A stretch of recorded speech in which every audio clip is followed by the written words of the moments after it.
and welcome to the part 8 of teacher hiring and evaluation system। तो इस video में हम बात करेंगे अपने प्रोजेक्ट की फाइनल कोडिंग के बारे में। जो पहले भी हम 7 वीडियोस बना चुके हैं, उसमें वो टेस्ट फेज़ भी इंक्लूड था और उसी टेस्ट फेज़ में से ही फाइनल प्रोजेक्ट में से ही वो टेस्ट फेज़ भी बनाया गया था। तो हम उससे आगे इसको चलाते हैं। तो देखते हैं हम आज कौन सी वीडियो किस मॉड्यूल पे हम वीडियो बनाएंगे। तो हम आज वीडियो बनाएंगे फीडबैक वाले मॉड्यूल पे। मतलब जो स्टूडेंट है वो एज ए गेस्ट लॉगिन करेगा और उसके बाद फिर वो जिस टीचर पे जो अपना फीडबैक है वो देना चाहेगा उस टीचर को सिलेक्ट करेगा। उसके सामने उसका टीचर का सारा डेटा आ जाएगा, डिपार्टमेंट आ जाएगा और उसका आईडी आ जाएगा टीचर का। फिर वो अपना जो बायोडाटा है स्टूडेंट वो अपना देगा और उसके बाद फिर जो उसकी सिलेक्शन है क्वेश्चन की वो करेगा और फिर डेटा सबमिट कर देगा। देखते हैं हम कैसे इसको करते हैं। चलिए हम अपने ब्राउज़र पे चलते हैं। तो इस तरह हम सबसे पहले तो इसको गेस्ट लॉगिन करते हैं। गेस्ट लॉगिन के लिए आप जस्ट गेस्ट लिखेंगे लॉगिन में और पासवर्ड उसका कुछ भी हो वो उससे कोई फ़र्क नहीं पड़ेगा उसको, क्योंकि एज ए गेस्ट हमने उसको लॉगिन करवाना है। फिर हम लॉगिन पे बटन पे क्लिक करेंगे तो वो लॉगिन हो जाएगा। ये देखें वेलकम गेस्ट, तो लॉग आउट आ गया और यहाँ पे गिव फीडबैक, तो ऑटोमेटिकली गिव फीडबैक के पेज पे ही हमें ये ब्राउज़र ले आएगा।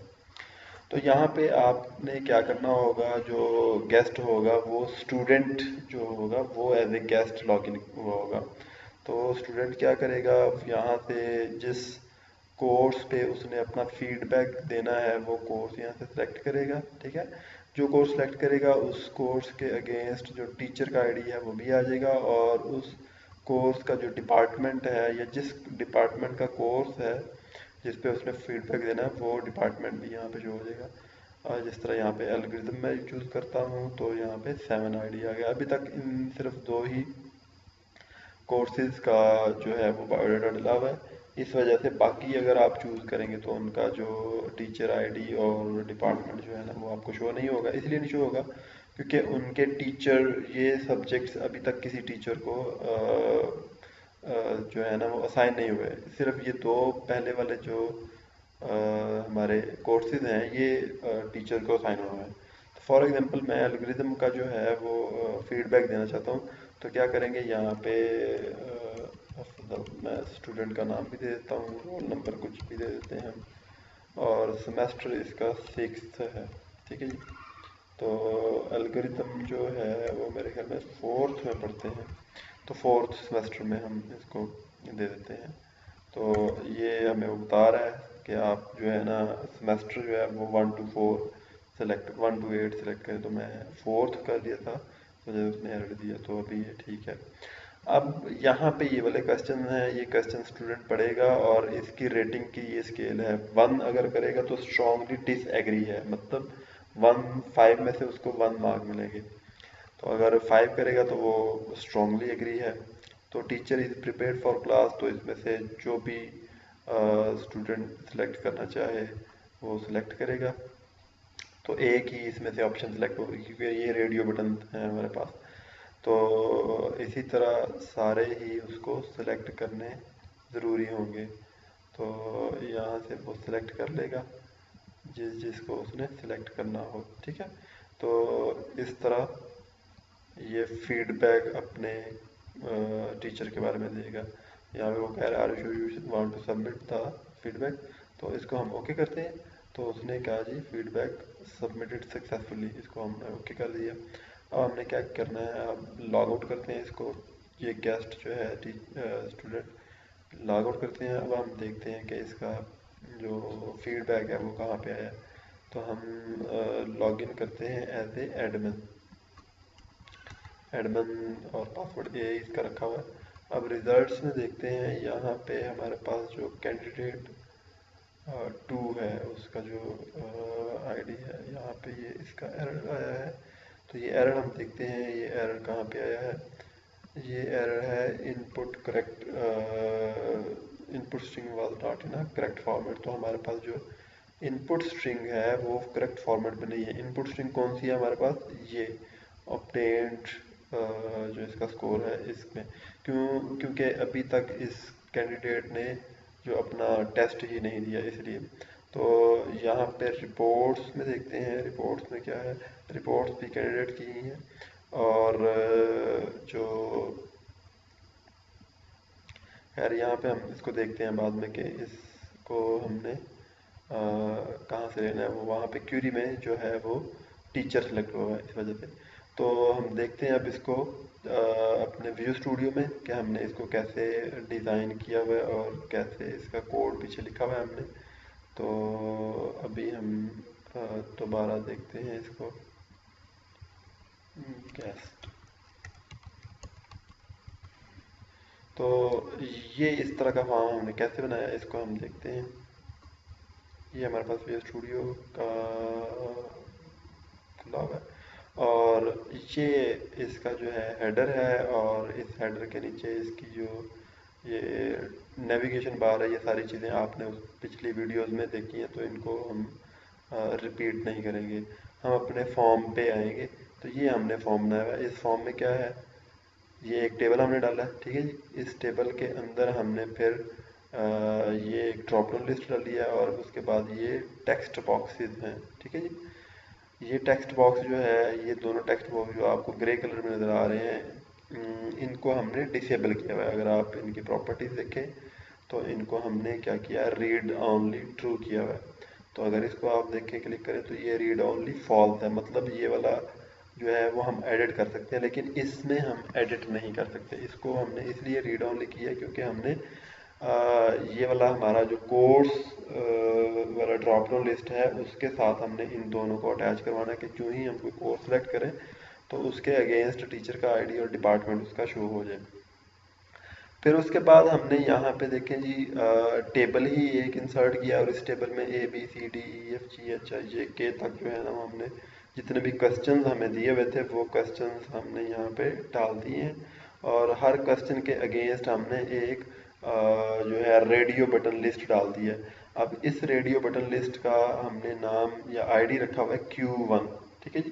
तो नेक्स्ट का Q2, इसी तरह हमारे जितने भी ये क्वेश्चन हैं उस क्वेश्चन के नाम के साथ हमने Q11 लास्ट वाली का हमने आईडी रखा हुआ है। और इसकी रेपिटेशन जो डायरेक्शन है वो हॉरिजॉन्टल है और इसको रिपीट लेआउट इसकी हमने टेबल रखी है। बाय डिफॉल्ट टेबल ही होती है तो हमने भी इसको टेबल ही रखा हुआ है। तो नेक्स्ट हम देखते हैं कि इसका जो कोड है उसके बाद ये हमने एक सबमिट का बटन लगा दिया है। तो इसका जो कोड है वो हम देखते हैं, वो हमने क्या किया हुआ इसके कोड में। इसको हम डबल क्लिक करेंगे इसके बटन को तो कोड पे चले जाएंगे हम इसके। ये कोड की इसकी फाइल है C# के। इसमें ये इंपोर्ट्स हैं, ये जो लाइब्रेरीज हम यूज़ कर रहे हैं तो इनके बारे में हम अब बात नहीं करेंगे क्योंकि काफ़ी डिटेल में हम पहले वीडियोस में बात कर चुके हैं। तो ये वही चीज़ें हैं। ये इसी तरह नेम स्पेस है, ये क्लास का नेम है और ये पेरेंट क्लास है उसकी। तो उसके बाद वैसे ही हमने यहाँ पे भी कनेक्शन क्लास जो है उसका एक ऑब्जेक्ट क्रिएट किया, ठीक है, कनेक्शन के नाम से। फिर यहाँ पे ये फंक्शन जो हैं इनको मैंने क्या किया हुआ है, हाइड किया हुआ है। ये प्लस का सिंबल है तो इसका मतलब ये क्लोज हुआ हुआ है फंक्शन। इसको क्लिक करेंगे तो ये ओपन हो जाएगा, ठीक है। तो इनको मैं अभी क्लोज ही रहने देता हूँ। 1 बाय 1 करके हम इसको ओपन भी करेंगे और उसको साथ डिटेल से देखेंगे भी। तो पहला सबसे पहले हमारे पास यहाँ पे पेज लोड का इवेंट है। तो ये इवेंट बाय डिफ़ॉल्ट आपको मिलेगा।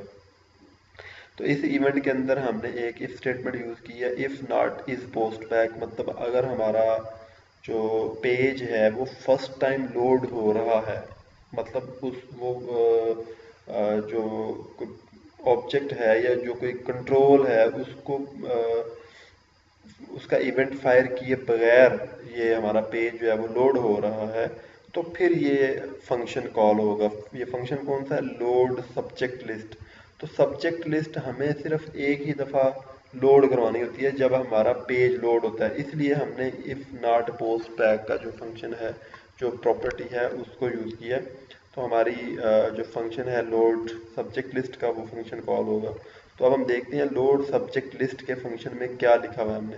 तो ये लोड सब्जेक्ट लिस्ट का फंक्शन है, इसके अंदर हमने जस्ट एक क्यूरी लगाई है और उस क्यूरी में हमने जो ड्रॉप डाउन लिस्ट है उसके साथ डेटाबेस से डेटा लेके सब्जेक्ट का डेटा लेके हमने अटैच करवा दिया। तो इसके अंदर देखते हैं, हमने सबसे पहले तो क्यूरी लिखी। क्यूरी क्या है? Select subject name comma subject ID from table underscore subject. तो सब्जेक्ट का जो टेबल है हमारे पास यहाँ पे, ये देखें, ये सब्जेक्ट का टेबल है हमारे पास, ये सब्जेक्ट का टेबल है। तो इसके अंदर से हम सब्जेक्ट आईडी और सब्जेक्ट नेम, ये दोनों कॉलम हम सेलेक्ट करवा के, तो कमांड के थ्रू हम इसको एग्जीक्यूट करवा रहे हैं। और फिर हमने क्या किया, कनेक्शन ओपन किया और एसक्यूएल रीडर टाइप का हमने एक ऑब्जेक्ट बनाया जिसका नाम हमने रखा रीडर। और इसके अंदर हमने क्यूरी को एग्जीक्यूट करवा के, जो कमांड हमने बनाई थी उसको एग्जीक्यूट करवा के, एग्जीक्यूट रीडर के फंक्शन के थ्रू एग्जीक्यूट करवा के, तो जो डेटा हमारे पास आया एक टेबल की फॉर्म में, लॉजिकल टेबल की फॉर्म में हमारे पास डेटा आ गया। तो वो फिर हमने अपने पास यहाँ पर रीडर में स्टोर कर लिया। फिर उसके बाद हमने यहाँ पे एक वाइल लूप यूज़ किया।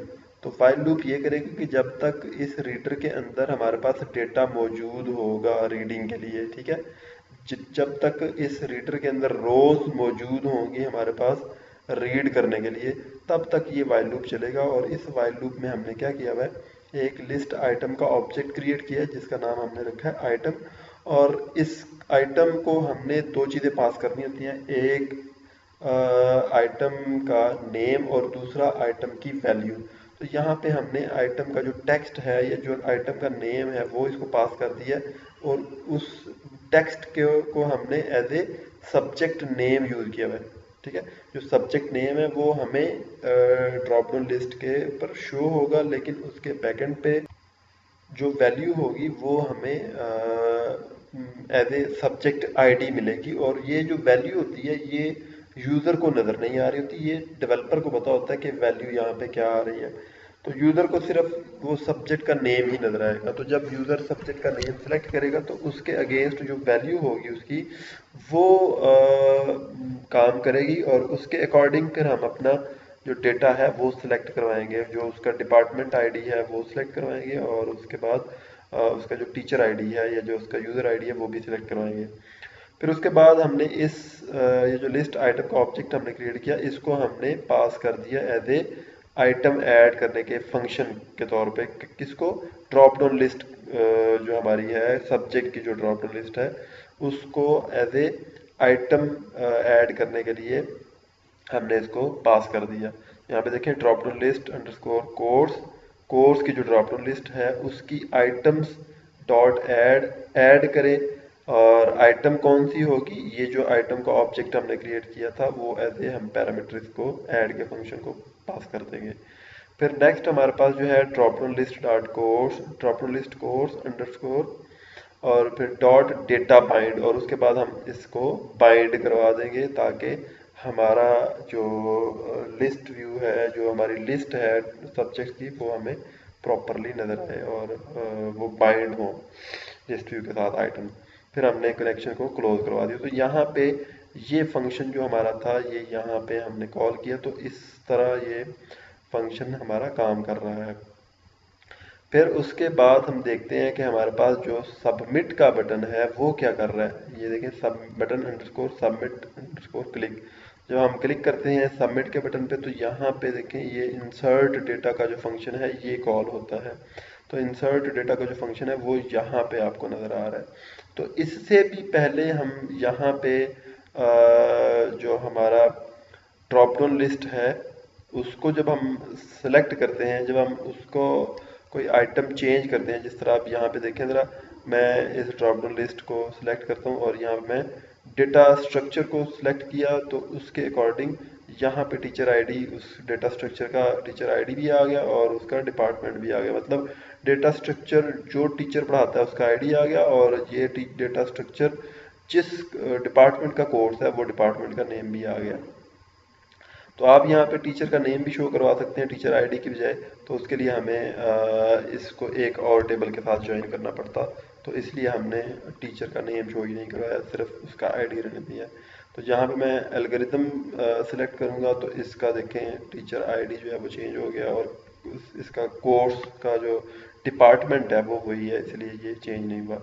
तो यहाँ पे अब हमारा काम यहाँ पे क्या हो रहा था जब हम इसको चेंज करते हैं, इसको किसी आइटम को सिलेक्ट करते हैं, तो उसके अकॉर्डिंग ये दोनों हमारे फील्ड के जो टेक्स्ट बॉक्सेस हैं इनका डेटा चेंज होता है।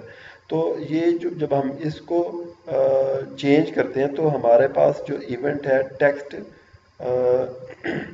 सिलेक्टेड इंडेक्स चेंज्ड, तो ये इवेंट हमारा फायर होता है और इसके अंदर हमने जो फंक्शन कॉल किया हुआ है वो एग्जीक्यूट होगा। तो इसमें हमने देखिए कौन सा फंक्शन कॉल किया, लोड सब्जेक्ट डिटेल, और इसको हमने वैल्यू पास की है, जो वैल्यू हमने यहाँ पे सब्जेक्ट लिस्ट के तौर पे हमने यहाँ पे इसको, ये जो वैल्यू हमने इसको सब्जेक्ट आईडी के तौर पे हमने इसको दी थी, वही वैल्यू हमने यहाँ पे इसको पास कर दी। मतलब जो सब्जेक्ट वहाँ पे वो सिलेक्ट करेगा उसकी वैल्यू एज ए पैरामीटर इस फंक्शन को पास होगी। ठीक है जी। और उसके बाद हम इस फंक्शन को देखते हैं कि इस फंक्शन में क्या है। इस फंक्शन को हम ओपन करते हैं, ये है लोड सब्जेक्ट डिटेल। तो इस फंक्शन में भी हमारे पास क्या है, क्यूरी है, और इस क्यूरी, ये काफ़ी लंबी चौड़ी क्यूरी आपको नज़र आ रही है, और इस क्यूरी में दो हमारे पास टेबल्स हैं, उनको हमने ज्वाइन किया है। यहाँ पे ज्वाइन कौन सा यूज़ किया हुआ है, इनर ज्वाइन। यहाँ पे देखें ये इनर ज्वाइन हमने यूज़ किया हुआ है। और टेबल कौन सा है, टेबल यूज़र का है और टेबल सब्जेक्ट का है। इन दो टेबल को हमने ज्वाइन किया है इनर ज्वाइन के थ्रू। और उसके बाद हमने इनमें से जो सब्जेक्ट नेम और सब्जेक्ट आईडी और डिपार्टमेंट का कोड, ये चीज़ें हमने, और यूज़र का आईडी और यूज़र का नेम, ये चीज़ें हमने यहाँ से सिलेक्ट की हैं। तो आप यहाँ पे यूज़र का नेम भी शो करवा सकते हैं अगर आप करवाना चाहें तो। उसके बाद फिर हमने एसक्यूएल कमांड जो है उसका एक ऑब्जेक्ट बनाया और इसको हमने क्यूरी और कनेक्शन दोनों ही पास कर दिए। कनेक्शन हमने ऑलरेडी ऊपर क्रिएट कर चुके हैं। उसके बाद फिर हमने इसको एक अदद पैरामीटर हमने प्रोवाइड किया हुआ है, वो पैरामीटर आपको इस क्यूरी के लास्ट पे मिलेगा। यहाँ पे ये देखें, ये क्यूरी का लास्ट पे आपको सब्जेक्ट आईडी का पैरामीटर आपको मिल रहा है। तो यही पैरामीटर हमने इसको प्रोवाइड किया, और सब्जेक्ट आईडी जो हमारे पास थी वो हमने इसको पास कर दिया। और ये सब्जेक्ट आईडी आप यहाँ पे देखें, इस फंक्शन की जो पैरामीटर हमने यहाँ पे आर्गुमेंट क्रिएट किया हुआ है स्ट्रिंग टाइप का, वो हमने यहाँ पे इसको पास कर दिया। मतलब इस फंक्शन को जो हम पैरामीटर के तौर पे यहाँ पे आईडी हम प्रोवाइड करेंगे, वही आईडी इस क्यूरी के अंदर इम्प्लीमेंट होगी, और उसके बाद फिर उसी आईडी के अकॉर्डिंग हमारी जो डिटेल है सब्जेक्ट की वो सिलेक्ट होगी।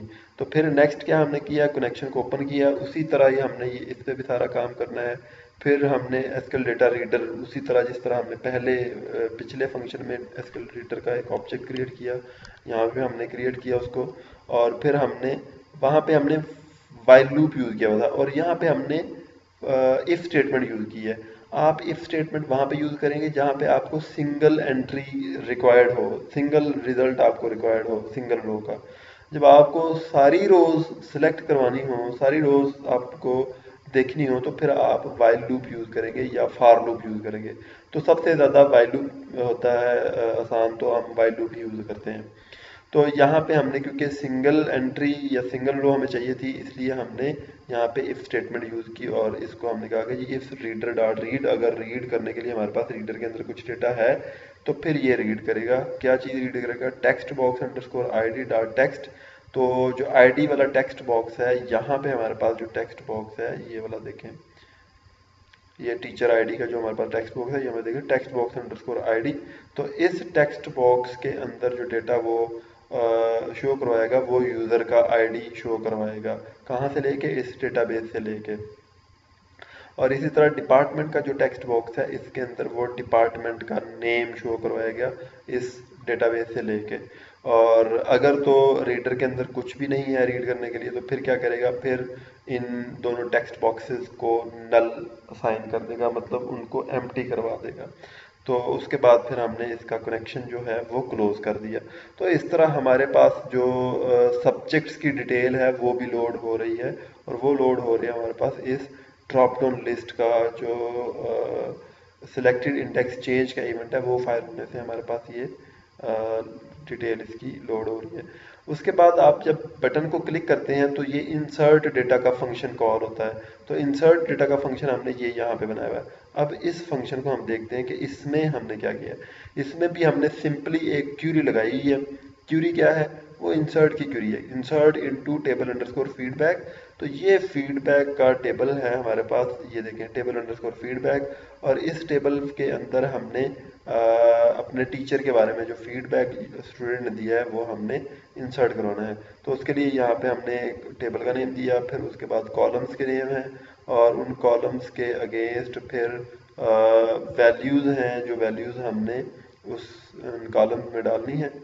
और उसके बाद फिर हमने क्यूरी तो हमारी यहाँ पे कंप्लीट हो गई। उसके बाद फिर हमने एसक्यूएल कमांड का ऑब्जेक्ट क्रिएट किया और उसके हमने क्यूरी और कनेक्शन दोनों ही पास कर दिए। अब क्यूरी जब एग्जीक्यूट करवाने से पहले हमने पैरामीटर्स प्रोवाइड करने होंगे जो हमारी क्यूरी में यूज़ हुए। ये पैरामीटर्स हमारी क्यूरी में यूज़ हुए, तो यही पैरामीटर्स हमने यहाँ पे इसको सप्लाई करने हैं।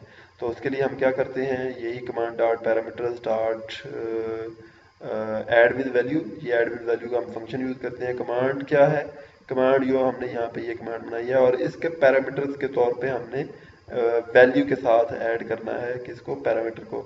और पैरामीटर का नेम क्या है, ऐड नेम। यहाँ पे देखें ये पहला पैरामीटर ऐड नेम है, और नेम हमने कहाँ से लेना है, text box underscore name dot text dot trim. और यहाँ पे देखें ये जो हमारे पास टेक्स्ट बॉक्स है, टेक्स्ट बॉक्स अंडरस्कोर नेम, ये इसका आईडी है, टेक्स्ट बॉक्स अंडरस्कोर नेम। ये हमने आईडी यूज़ किया और इसको हमने उसकी प्रॉपर्टी जो है टेक्स्ट की वो यूज़ की। और यहाँ पे डॉट ट्रिम का फंक्शन हमने यूज़ किया है। तो डॉट ट्रिम का फंक्शन हम तब यूज़ करते हैं जब हमने किसी टेक्स्ट बॉक्स से उसकी एंड पे या स्टार्ट पे जो वाइट स्पेसेस होती हैं उनको ख़त्म करना हो, तो हम ट्रिम का फंक्शन यूज़ करते हैं।